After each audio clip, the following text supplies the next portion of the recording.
어쩌면 마이너스 성장 또 간다.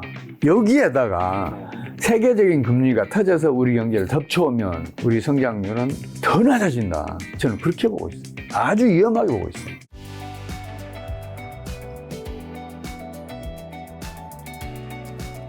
자, 원달러 환율 지금 한 1330원대 정도이던데 앞으로 좀 환율 어떻게 될까요? 그 이명박 정권 이래 역대 정권들이 집권하자마자 꼭 하는 일이 있어요. 환율을 상승시키면 수출이 증가하고 수출이 증가하면 경기가 호전된다. 이렇게 잘못 믿고 환율을 상승시키는 정책을 펼쳐왔어요. 근데 환율을 끌어올리잖아요. 그러면 수출은 반드시 줄어들어요. 반대 사례가 없습니다. 세계적으로도 마찬가지예요. 경제 번영을 누리던 나라도 환율이 상승하잖아요. 그럼 쇠락의 길로 들어서요. 쇠락의 길에 들어섰던 나라도 환율이 점진적으로 하락하잖아요. 반드시 경제는 상승하면서 번영을 누려요. 그 세계사가 이미 증명했어요. 환율을 상승시키면 안 됐었단 말이에요. 근데 환율을 상승시켰어요. 그래서 수출이 감소했어요. 그리고 경기가 부진해졌어요. 그러면 그 다음에는 정책의 힘보다 시장의 힘이 더 커져요.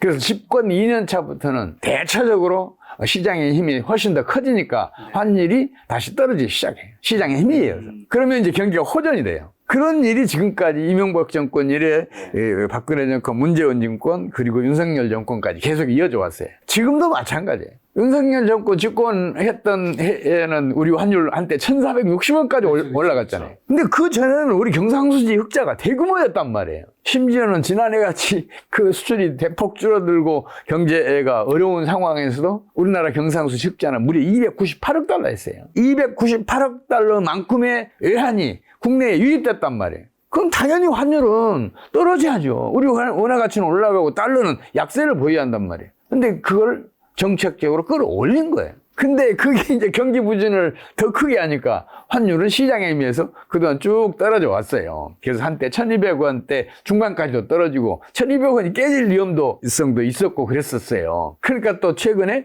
다시 정부가 또 이거 환율을 1330원, 40원대로 지금 끌어올려 놓고 있어요. 근데 조만간 시장의 힘에 의해서 다시 떨어질 수밖에 없을 거예요. 근데 그 과정에서 경기가 부진해지고 국민이 겪을 경제적 고통은 얼마나 크겠어요. 우리 정부가 판단을 잘못해도 한참 잘못했어요. 환율 상승시키면 반드시 경제난이 온다니까요. 반대로 환율이 점진적으로 하락하잖아요. 수출은 급증해요. 그리고 경상수지 흑자도 커져요. 이거는 경제학 이론하고는 전혀 맞지 않는 얘기인 건 틀림없어요. 그러면 이론이 문제예요? 현실이 문제예요? 이론은 인간이 만든 거예요. 현실은 자연의 섭리가 만들어낸 거 아니에요. 이론이 틀렸으면 이론을 고쳐야죠. 제가 이 책에서 이 경제 파악으로 치닫는 금융이라는 책에서 환율의 중요성을 누누이 강조하고 여러 사례들을 제가 역사적인 사례들을 얘기를 하고 있잖아요. 그래서 지금 환율이 점진적으로 하락하면 수출도 늘고 국제 경쟁력도 높아진다는 걸 정부가 받아들여야 되는데 그걸 아직도 받아들이지 못하고 있어요. 그런 사례가 많이 있잖아요. 우리나라 같은 경우에도 1980년대 후반 그때는 그 1980년대 말 3년 동안은 우리 성장률이 11%를 넘어갔어요. 그때 환율이 점진적으로 하락했기 때문에 그렇게 갈 수가 있었단 말이에요. 또 2000년대에도 마찬가지였어요. 2001년 말에 우리 환율이 1326원이었잖아요. 이게 2007년 10월 달에는 899원까지 떨어져요.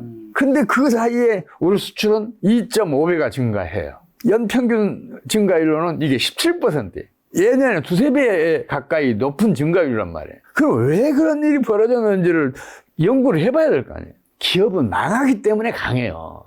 환율이 그렇게 급속하게 떨어지잖아요. 그러면 100달러짜리 수출하던 기업은 150달러짜리, 200달러짜리를 계속해서 개발하지 않으면 도산해요. 그 도산하지 않게 해서 몸부림치니까 기업의 경쟁력도 높아지고 그 덕에 국가 경제의 경쟁력도 높아진단 말이에요. 그래서 우리나라 경상수지 흑자는 2015년에 GDP의 7.4%가 증가해요. 정부가 우리 기업을 못 믿으니까 그런단 말이에요. 우리 기업은 세계 최강의 경쟁력을 가졌고 그만큼 우수하단 말이에요. 그걸 우리 정부가 믿어준다면 환율의 점진적인 하락을 용납만 해준다면 앞으로도 그리고 당면하고 있는 세계적인 금융위기를 우리가 무난히 극복한다면 우리 경제는 앞으로도 얼마든지 6% 이상 성장한다고 저는 믿고 있어요. 글로벌 경제 좀 여쭤보려고 하는데요. 지금 유럽 경제는 지금 이제 어떤 상황인가요? 유럽 경제 어쩌면 미국보다 심각한지도 몰라요. 이제 연평균 성장률이 미국보다 그동안 낮았었잖아요. 그래서 이제 그런 영향도 있지만 지금 이제 제일 이제 먼저 경제난에 처한 게 사실은 영국이에요. 영국은 그 EU에서 탈퇴했잖아요. 근데 EU에서 탈퇴하면서 이게 이제 그 경제학적으로 말씀드리자면 비교 우위가 역효과를 내기 시작한 거예요. 그 국제 분업의 효과도 이게 반대 방향으로 작동을 하기 시작한 거예요. 영국 경제가 물가 불안 속에서 경기가 후퇴하는 그런 어려움을 지금 현재 겪고 있어요. 근데 영국 경제는 지금 그게 벌써 2, 3년 전부터 그래왔으니까 당장에 그 어떤 일이 벌어지기는 좀 어렵지 않는가 저는 그렇게 보는데 문제는 독일 경제. 독일은 그 중국과 밀착한 경제 정책을 펼쳐왔잖아요. 독일의 많은 기업들이 중국에 대대적인 투자를 했어요. 근데 지금 중국이 갑자기 부동산 시장이 무너지면서 지금 경기가 급속하게 하강하고 있어요. 그럼 그 영향을 독일이 안 받을 수가 없죠. 독일 기업들의 경영수지가 극단적으로 악화되고 그러다 보니까 지금 여기저기에서 지금 부도난다는 얘기가 들리고 있고 그 기업들이 그 유동성 위기를 겪고 있으니까 당연히 금융기관들도 지금 유동성 위기를 겪고 있어요. 그 영향이 제일 크게 나타나는 게 독일 대도시 중심의 상업용 부동산에서 지금 그 악영향이 나타나고 있어요. 지금 상업용 부동산 가격은 지금 절반 이하로 떨어진 데도 있대요.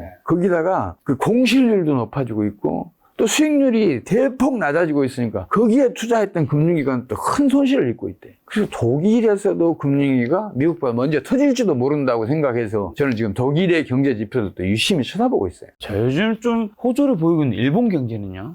요새 그 언론도 그렇고 여러 전문가들도 그렇고 일본 경제 살아나고 있다 이런 얘기들을 해요. 근데 저는 과연 그게 진짜로 살아나고 있는 것인지 의심을 갖고 있어요. 사실 지금 일본 경제의 호조인 것처럼 보이는 것은 유동성 경기예요. 일본 엔화 환율이 지금 140엔대를 넘어서 150엔대에 근접해 있잖아요. 그러면 국제 투기 자본들이 어떻게 생각하겠어요? 일본은 그동안에 고환율 정책을 한 5차례 정도 시행을 했어요. 1990년대 이래로. 이 5차례 시행할 때마다 정부가 환율을 끌어올려 놓으면 시장의 힘이 다시 떨어뜨리고 또 다시 끌어올리면 떨어뜨리고 그걸 5차례 했다. 따라서 지금 일본에 투자하면 투기 자본은 환차익을 크게 누릴 수 있다. 크게는 50%까지 누릴 수 있다. 이렇게 생각을 하고 주로 헤지펀드 중심의 투기 자본들이 일본에 많이 몰려갔어요. 그리고 그 투기 자본들이 투자되는 곳이 주식시장이에요. 그래서 지금 일본의 니케이 지수는 지금 3만 3천, 4천을 왔다 갔다 해요. 90년대 이래 최고 수준이란 말이에요. 이게 금융위기를 일으키는 거예요. 근데 문제는 시장의 힘에서 엔화 환율이 떨어지게 되면 환차익을 충분히 누린 다음에는 국제 투기 자본들이 어떻게 하겠어요? 당연히 일본을 떠나요. 그러면 유동성 경기에 의해서 끌어올려진 일본의 국내 경기가 그만큼 가파르게 하강하게 돼요. 그래서 저는 그것도 지금 우려하고 있어서 일본에서 금융이 먼저 터질 수도 있다. 저렇게 보고 그 경제 지표들을 열심히 쳐다보고 있어요. 사실 이렇게 엔화를 가치를 떨어뜨려서 경제를 살려내겠다는 그 경제 정책의 적나라한 모습이 아베 제2기 정권 때 한번 그게 세상에 알려진 바 있어요. 당시에도 국내 언론들, 경제 전문가들 한결같이 그랬잖아요. 일본 경제 살아난다고. 근데 아베 정권 3년 동안의 연평균 성장률은 0%대. 근데 그게 살아났다는 거예요. 주식시장이 잠시 살아난다니까. 지금도 그때와 유사한 상황이 아닌가 저는 그렇게 보고 있어요. 지금 그렇게 좋은 상황처럼 보이지만 그렇지 않다. 그러니까 금융 경기는, 유동성 경기는 실물 경기의 뒷받침을 받지 않으면 그 금방 꺼져요. 금방 내려. 자, 그럼 이제 가장 좀 중요한 나라일 수 있죠. 중국 경제는요. 소비랑 투자, 수출 지금 현재 어떤 상황인가요? 중국 경제도 조금 그 과거에 어떤 일이 발단이 돼서 지금에 일어났는지를 좀 그 살펴볼 필요가 있어요. 그게 2019년에 중국 부동산 시장은 사실상 무너졌다고 봐도 과언이 아니에요. KBS가 3월 19일 날, 2019년 3월 19일 날 차이나 쇼크, 빈집 6,500만 채의 비밀이라는 특집 방송을 했을 정도로 당시에 그만큼 심각했어요. 네, 그런 부동산 뉴스 시장. 봤던 것 같아요. 네, 사실상 무너졌었어요. 네. 부동산 시장이 무너지면 금융위는 급속하게 진행을 해요. 왜냐하면 부동산은 통화의 기본적인 기능인 거래수단의 기능, 또 가치 저장 수단의 기능을 가지고 있어요. 그 부동산 거래가 축소되고 가격이 폭락을 하잖아요.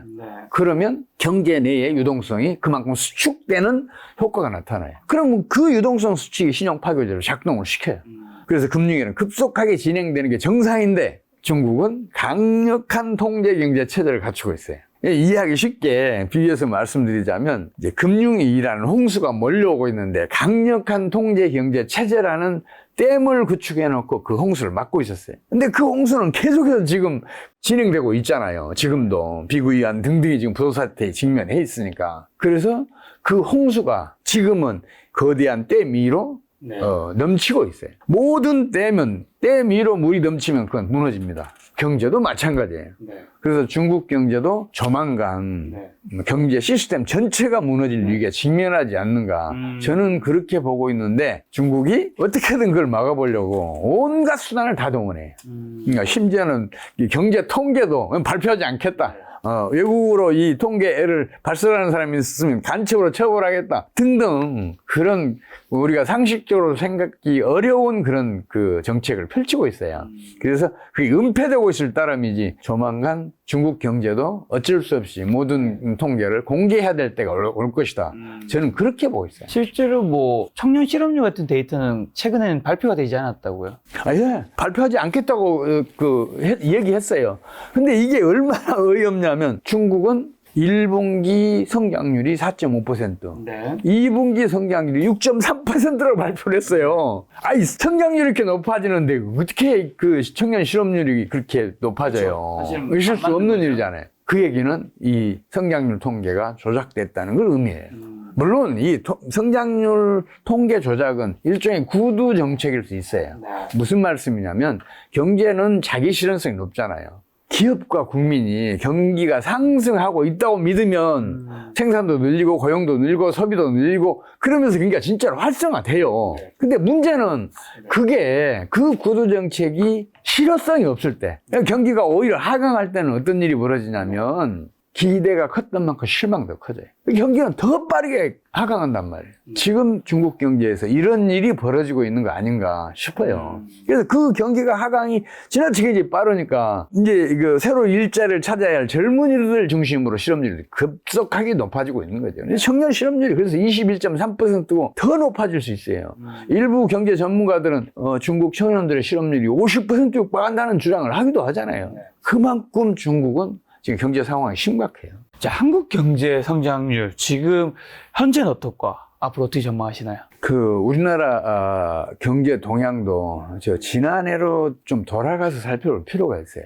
그러니까 지난해 1분기 우리나라 성장률이 2.6%, 2분기 성장률이 3.0%를 기록하면서 경기가 상승하고 있었어요. 근데 3분기에 갑자기 1.3%로 떨어져요. 성장률이 반토막 난 거죠. 그리고 4분기에는 이게 마이너스 1.6%를 기록해요. 이거는 그 연율이에요. 한국은행은 자꾸 분기별 성장률을 발표하는데 그건 안 돼요.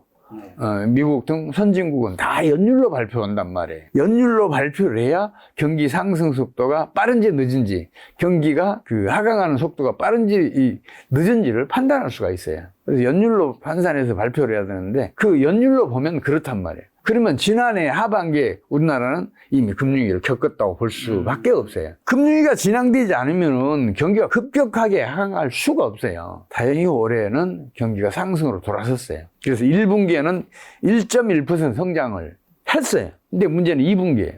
지금 한국은행이 분기별 성장률 발표한 거를 보면 0.5%라고 그래요.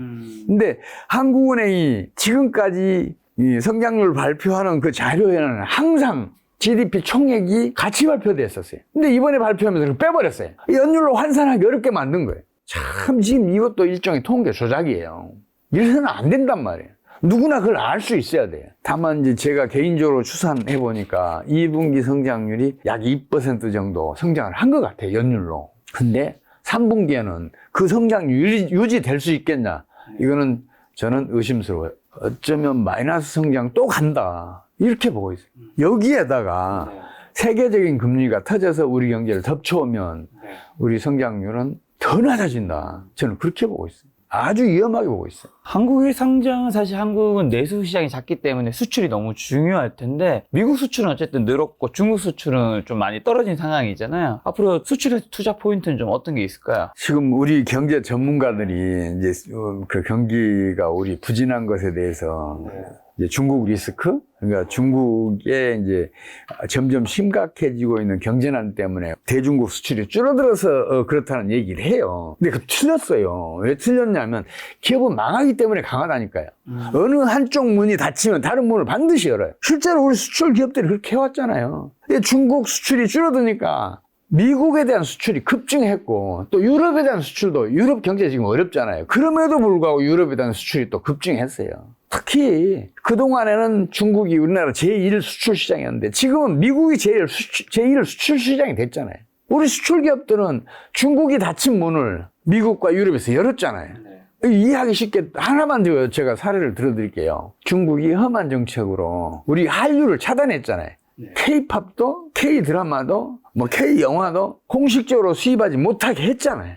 특히 엔터 업체들 어떻게 했어요? 동남아 시장 개청했잖아요. 미국 등 북미 시장, 중남미 시장, 또 유럽 시장, 서인도 시장 및 중동 시장 개척해냈잖아요.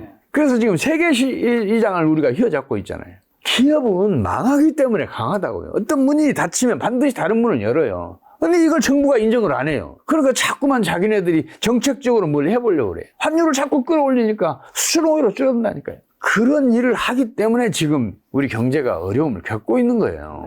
중국 때문도 아니고, 물론 중국 때문에 이 우리 수출이 줄어든 건 사실이고, 그리고 그것 때문에 경기를 하강시키는 압력으로 작용한 건 사실인데, 다른 시장이 열렸잖아요. 그럼 우리 기업들을 믿어줘야죠. 근데 그걸 우리 정부는 물론이고 우리 경제 전문가들도 안 믿어주니까 자꾸 우리 경제를 암울하게 본단 말이에요.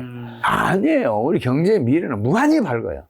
만약 정부가 환율의 점진적인 하락만 용납한다면 그리고 이번에 닥치는 금융위기만 무사히 극복해낸다면 앞으로 우리나라 성장률은 6% 이상 가요. 저는 틀림없이 그렇게 간다고 장담해요.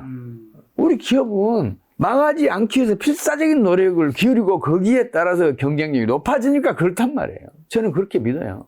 자, 한국이 수출로 지금까지 먹고 살았는데 수출 주도형 성장 전략이 혹시나 앞으로 좀 힘들진 않은지, 앞으로 우리가 가야 될 방향은요? 경제 정책이 실패하지 않을 때는 수출이 성장 동력의 역할을 해요. 근데 경제 정책이 실패하고 있으면 아무런 역할도 못 해요. 무엇보다 중요한 사실은 우리 정부가 수출이 GDP의 절반에 육박한다고 얘기하고 있어요. 근데 이건 틀렸어요.